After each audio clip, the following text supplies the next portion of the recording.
আসসালামু আলাইকুম সম্মানিত বন্ধুরা, আজকে আপনাদের মাঝে যে ভিডিওটি উপস্থাপন করব, ইনশাল্লাহ নিচের কাজ শেষ করে একটি ছাদ ঢালাই দেওয়া পর্যন্ত কত টাকা বাজেট নিয়ে নামতে হবে বর্তমান সময়ে তা নিয়ে বিস্তারিত আলোচনা করব। তো এই বাড়িটির নিচের কাজ শেষ করে একটি ছাদ ঢালাই দেওয়া হয়েছে। তো ছাদ ঢালাই দেওয়া পর্যন্ত কত টাকা খরচ হয়েছে এবং এই বাড়িটির পিছনে বাড়ির পিছনে পুকুর আছে। তো পুকুরের পাশে যারা বাড়ি নির্মাণ করবেন, যারা দোতলা ফাউন্ডেশন দিয়ে একতলা কমপ্লিট করতে চাচ্ছেন বা একতলার একটি ছাদ দিয়ে রাখতে চাচ্ছেন, তাদের জন্য আজকের ভিডিওটি অনেক উপকারে আসবে। তো যে সকল ভাইরা বর্তমান সময়ে বাড়ি করবেন ভাবছেন অথবা বাড়ির ছাদ ঢালাই দিবেন ইতিমধ্যে, তাদের কয়েকটি বিষয় জেনে রাখা খুবই দরকার। কেননা অনেক সময় ছাদ ঢালার সময় মিস্ত্রিরা অনেক ভুল করে ফেলে। তো সেই বিষয়গুলো আপনারা মাথায় রাখলে আপনারা সাথে সাথে বিষয়গুলো আপনারা নজর আনতে পারবেন। তো ইনশাল্লাহ আশা করছি যে ভিডিওটি আজকে অনেক উপকারে আসবে। আশা করছি সম্পূর্ণ ভিডিওটি জুড়ে থাকবেন। তো চলুন প্রথমে আমরা এই বাড়িটির ড্রয়িং ডিজাইনটি দেখে আসি। তো ভিউয়ার্স, দেখতে পাচ্ছেন এটি হচ্ছে মূলত আমাদের এই বাড়িটির ড্রয়িং। আপনারা ড্রয়িং প্ল্যানটি সুন্দরভাবে মনোযোগ সহকারে বুঝে নেবেন। তো এই বাড়িটির দৈর্ঘ্য রাখা হচ্ছে 45 ফিট, প্রস্থ রাখা হচ্ছে 35 ফিট 6 ইঞ্চি, টোটালি 1602 স্কোয়ার ফিট জায়গার মধ্যে পুরো বাড়িটি করা হয়েছে। তো এই বাড়িটির সামনে দুটি ব্যালকনি রাখা হয়েছে 9 ফিট 2 ইঞ্চি বাই 3 ফিট 11 ইঞ্চি করে, এবং সামনে দুটি বেডরুম রাখা হয়েছে 13 ফিট বাই 13 ফিট করে। সিঁড়ি রুম সাইজ রাখা হয়েছে 7 ফিট বাই 17 ফিট করে। তারপরে সিঁড়ি দিয়ে প্রবেশ করলে আপনারা ড্রয়িং রুমটি পেয়ে যাবেন। তো ড্রয়িং রুমটি সাইজ রাখা হচ্ছে 12 feet 8 inch by 14 feet 4 inch করে, এবং একটি ডাইনিং রুম রাখা হয়েছে 13 ফিট 7 ইঞ্চি বাই 9 ফিট 11 ইঞ্চি করে। তারপরে পিছনে দুটি বেডরুমের সাইজ রাখা হচ্ছে 13 ফিট 3 ইঞ্চি বাই 12 ফিট করে, এবং আরেকটি বেডরুমের সাইজ রাখা হচ্ছে 13 ফিট 2 ইঞ্চি বাই 12 ফিট করে। একটি কিচেন রাখা হয়েছে 7 ফিট বাই 8 ফিট 1 ইঞ্চি করে, এবং মোট 3টি টয়লেট রাখা হয়েছে। দেখতে পাচ্ছেন এক পাশেই টয়লেটগুলো রাখা হয়েছে। তো 3টি টয়লেটের মধ্যে 2টি টয়লেট কমন এবং একটি টয়লেট অ্যাটাচড। তো তিনটি টয়লেট হচ্ছে যে আপনার অ্যাটাচড, একটি টয়লেট হচ্ছে কমন। তো সবগুলো টয়লেটের সাইজ সেম রাখা হচ্ছে 8 ফিট বাই 4 ফিট 6 ইঞ্চি করে, এবং এর পাশে একটি রাখা হয়েছে 7 ফিট 6 ইঞ্চি বাই 4 ফিট করে। তো ভিউয়ার্স, এই হচ্ছে আমাদের মূলত ড্রয়িংটি। তা আপনারা চাইলে এভাবে সুন্দর করে আমাদের মনোমতো ডিজাইন দিয়ে আপনারা করতে পারেন। তো চলুন এবারে সরাসরি আমরা আমাদের বাড়িটি আপনাদেরকে সরাসরি দেখানো। তো ভিউয়ার্স, দেখতে পাচ্ছেন এটি হচ্ছে মূলত আমাদের বাড়িটি, যে বাড়িটির ড্রয়িং আপনারা ইতিমধ্যে আমাদের মাধ্যমে দেখেছেন। তো এখন আমি আপনাদেরকে বাড়িটির এতটুকু কাজ করতে কত টাকা খরচ হয়েছে এবং পুরোপুরি কমপ্লিট করতে কত টাকা খরচ হবে এবং ছাদ ঢালাইয়ের আগে কিছু বিষয় আপনাদের জেনে রাখা উচিত সেই বিষয়গুলো বলবো।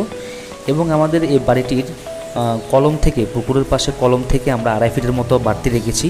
তো যে সকল ভাইদের পুকুরের ভিতরে জায়গা নাই, চাইলে আপনারা এরকম আমাদের মতো করে ছাদটি 2 থেকে 2.5 ফিট বাড়তি রাখতে পারেন। তাতে করে আপনারা উপরে গিয়ে অর্থাৎ দোতলায় গিয়ে আপনারা স্কোয়ার ফিটটা বাড়তি পাবেন। সেটা আপনাদেরকে সরাসরি দেখাবো, আপনারা ইনশাল্লাহ বুঝতে পারবেন। তো প্রথমে যদি আমি আপনাদেরকে শাটারিংয়ের বিষয় বলি, তাহলে আপনারা যদি ছাদ ঢালাই করেন তার আগে অবশ্যই শাটারিংয়ের বিষয় মাথায় রাখবেন। শাটারিংটা যে করা হবে সেই কাঠ বাঁশগুলো দেখবেন যে কোনো ঘুণে ধরা আছে কি না, এবং বাঁশের আগার ছাউটা ব্যবহার করবেন না। এবং বিশেষ করে বাঁশের নিচে অনেক সময় দেখা গেছে যে অনেকে কাঠ দেয়, তো আপনারা আসলে সেখানে কাঠ না দিয়ে আপনারা ইট দেওয়ার চেষ্টা করবেন। তাতে করে স্লিপ খাওয়ার কোনো অপশন থাকবে না বা স্লিপ খাওয়ার কোনো ঝুঁকি থাকবে না। তো ভিউয়ার্স, দেখতে পাচ্ছেন এটা হচ্ছে যে আমাদের ভিতরে ছাদের শাটারিংটি। অবশ্য আমি ছাদার উপরও আপনাদেরকে দেখাবো আমরা কীভাবে কী দেখেছি। তার আগে পুকুরের পাশে দেখেন আমরা এখানে একটি ঘাটওয়াল করেছি। ঘাটওয়াল করার পরে ঘাটওয়াল থেকে প্রায় 3 ফিট দূরত্বতে আমাদের কলমগুলো হয়েছে, এবং আমাদের বেসগুলো প্রায় ওই ঘাটওয়াল থেকে প্রায় 1.5 ফিটের মতো ভিতরে আছে। এবং আমরা দেখতে পাচ্ছেন যে ছাদে আমাদের কলম থেকে আমাদের পিছন সাইডে আমরা প্রায় 2.5 ফিটের মতো বাড়তি রেখেছি। কেননা অনেক সময় দেখা যায় যে আমাদের ভিতরে যেহেতু জায়গা নাই, আমরা যদি পুকুরের ভিতরে করতে যাই তাহলে কিন্তু আমাদের একটা ঝুঁকিপূর্ণ থাকে। তো তাইলে আমরা কি করলাম, আমরা এখানে পিলারগুলো দিয়ে আমরা তারপরে আপনার 2.5 ফিটের মতো ছাদটা বাড়তি রেখেছি। তো আপনারা চাইলে সেম সিস্টেমে করতে পারেন। তারপরে বন্ধুরা, এই বাড়িটির পুকুরের পাশে যে 4টি কলম পড়েছে সেই 4টি কলমের মধ্যে আমরা 3 ফিট বাই 3 ফিট করে বেজ ঢালাই করেছি, দুই কোণার 2টা, এবং মাঝখানে 2টা বেজ ঢালাই করেছি আমরা 4 ফিট বাই 4 ফিট করে। এবং এই বাড়িটির প্রত্যেকটি কলমের সাইজ আমরা রেখেছি 10 ইঞ্চি বাই 10 ইঞ্চি করে, এবং ভীমের সাইজ রেখেছি 10 ইঞ্চি বাই 12 ইঞ্চি করে। তারপরে আমরা কলমের মধ্যে কী রড দিয়েছি সেটা আপনাদেরকে সরাসরি দেখানোর চেষ্টা করব। তা আপনারা যারা সারা জীবনের সঞ্চয় দিয়ে একটি স্বপ্নের বাড়ি নির্মাণ করতে চাচ্ছেন, তারা অবশ্যই বাড়ি করার আগে দক্ষ একজন ইঞ্জিনিয়ার এবং দক্ষ একজন কন্ট্রাক্ট দিয়ে আপনার স্বপ্নের বাড়ির ড্রয়িং ডিজাইনটি করিয়ে নেবেন।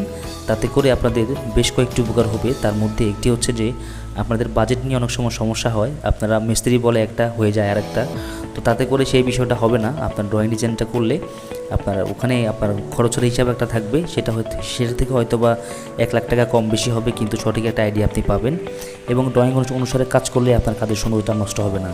তো আরও একটি বিষয় এখানে লক্ষ্য করা, আপনারা যদি লক্ষ্য করেন দেখবেন যে ছাদের মধ্যে ছাদ ঢালাই করার পরে 7 দিন পর্যন্ত, আমরা আজকে 7 দিন চলতেছে, পানি দিয়ে ভরাট করা আছে, তা আপনারা মোট 21 দিন পর্যন্ত এভাবে পানি দিয়ে ভরাট করে রাখবেন। এবং ছাদ ঢালার সময় অবশ্যই ভাইব্রেটর মেশিন ইউজ করতে হবে, সেটা মাথায় রাখবেন। ভাইব্রেটর মেশিন ইউজ না করলে কিন্তু আপনার ছাদের ফিনিশিংটা ভালো আসবে না এবং ভবিষ্যতে পানি লিক করার সম্ভাবনা থাকবে। তারপরে বন্ধুরা, ছাদ ঢালাই করার আগে অবশ্যই আপনার ছাদের ম্যানেজমেন্টটা, অর্থাৎ যে ছাদের যে ওয়াটার যে পাইপ আছে সেটা দিয়ে আপনার ছাদের ঢালাই অথবা ছাদের শাটারিংটা অবশ্যই অ্যাকুরেট করে নেবেন। এবং ছাদের জালির নিচে যে ছোট ছোট ব্লক দেওয়া হয় সেই ব্লকের দিকে লক্ষ্য রাখবেন, কেননা ব্লক যদি ছোট বড় হয় তাহলে আপনার ছাদ ঢালাই কিন্তু কম বেশি হয়ে যাবে, সেদিকে অবশ্যই আপনাকে মারাত্মকভাবে লক্ষ্য রাখতে হবে। এবং কোনো পাশে যদি আপনার ব্লক যদি ছোট হয় সেই ক্ষেত্রে কিন্তু আপনার ছাদের জালিটা ছাদের সাথে লেগে যেতে পারে অথবা উপর দিকে উঠতে পারে, তাতে করে কিন্তু সেখানে একটা রিস্ক থেকে যায়। আপনি কিন্তু বারবার করবেন না, একবারই করবেন। তো অবশ্যই বুঝে শুনে দক্ষ মিস্ত্রি দিয়ে কাজগুলো করাবেন, যাতে করে ভবিষ্যতে আপনার কোনো সমস্যা পড়তে না হয়। তো ভিউয়ার্স, এই বাড়িটুকুর এতটুকু কাজ করতে এখন পর্যন্ত খরচ হয়েছে 8 লক্ষ টাকার মতো। তো এই 8 লক্ষ টাকা দিয়ে মোটামুটি আপনারা নিচের কাজ শেষ করে একটি ছাদ ঢালাই করে ফেলতে পারবেন ইনশাআল্লাহ। এই বাড়িটি যদি পুরোপুরি টাইলস, ইলেকট্রিশিয়ান, সিলিন্ডারি দিয়ে, প্লাম্বার দিয়ে কমপ্লিট করা হয় তাহলে লাগবে 25 লক্ষ টাকা। তো ভিউয়ার্স, 25 লক্ষ টাকা হলে আপনারা 1600 স্কোয়ার ফিটের একটি বাড়ির নিচের কাজ শেষ করে মোটামুটি একটি ছাদ দিয়ে আপনারা কমপ্লিট করে ফেলতে পারবেন ইনশাআল্লাহ। তো ভিউয়ার্স, ভিডিওটি কেমন হলো অবশ্যই আমাদেরকে কমেন্ট করে জানাবেন। ভিডিওটি ভালো লাগলে আমাদের চ্যানেলটি সাবস্ক্রাইব করে সাথেই থাকবেন। আর এরকম সুন্দর সুন্দর বাড়ির ড্রয়িং ডিজাইনের ভিডিও দেখতে চাইলে অথবা বাড়ির সম্পর্কে কোনো কিছু জানার থাকলে সেটা আমাদেরকে কমেন্ট করে জানাতে পারবেন। তো ভিউয়ার্স, সবাই ভালো থাকবেন, কথা হবে নতুন কোনো ভিডিওতে। আসসালামু আলাইকুম।